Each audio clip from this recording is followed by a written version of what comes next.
It has not worked for America. Senator Obama, let me ask you, let's see if we can establish tonight the Obama doctrine and the McCain doctrine for the use of United States combat forces in situations where there's a humanitarian crisis, but it does not affect our national security. Take the Congo, where 4.5 million people have died since 1998, or take Rwanda in the earlier and dreadful days, or Somalia. What is the Obama doctrine for use of force that the United States would send when we don't have national security issues at stake? Well, we may not always have national security issues at stake, but we have moral issues at stake. If we could have intervened effectively in the Holocaust, who among us would say that we had a moral obligation not to go in? If we could have stopped Rwanda, surely if we had the ability, that would be something that we would have to strongly consider and act. So, when genocide is happening, when ethnic cleansing is happening somewhere around the world, and we stand idly by, that diminishes us.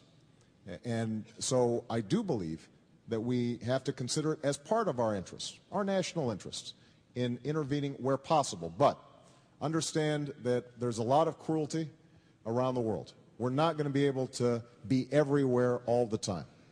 That's why it's so important for us to be able to work in concert with our allies. Let's take the example of Darfur just for a moment. Right now, there's a peacekeeping force that has been set up, and we have African Union troops in Darfur to stop a genocide that has killed hundreds of thousands of people.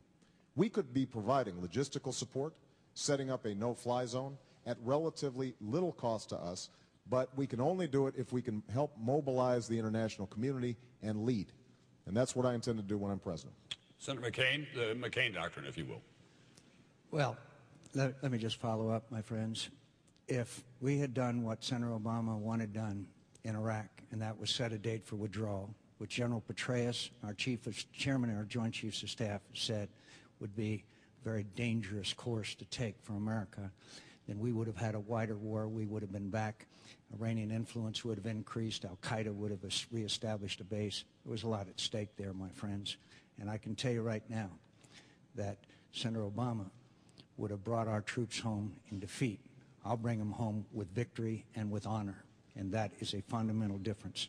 The United States of America, Tom, is the greatest force for good, as I said, and we must do whatever we can to prevent genocide, whatever we can to prevent these terrible calamities that we have said never again. But it also has to be tempered with our ability to beneficially affect the situation. That requires a cool hand at the tiller. This requires a person who understands what the limits of our capability are. We went in to Somalia as a peacemaking organization. We ended up trying to be, as peacekeeping organization. We ended up trying to be peacemakers, and we ended up having to withdraw in humiliation. In Lebanon, I stood up to President Reagan, my hero, and said, if we send Marines in there, how can we possibly beneficially affect this situation? And said we shouldn't. Unfortunately, almost 300 brave young Marines were killed.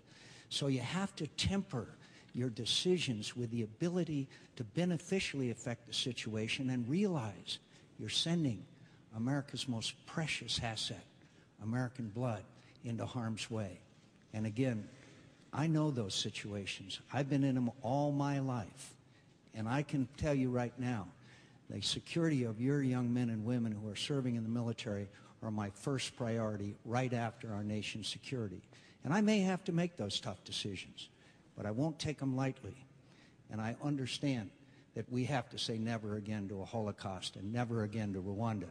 But we also better be darn sure we don't leave and make the situation worse, thereby exacerbating our reputation and our ability to address crises in other parts of the world. Senator McCain, thank you very much.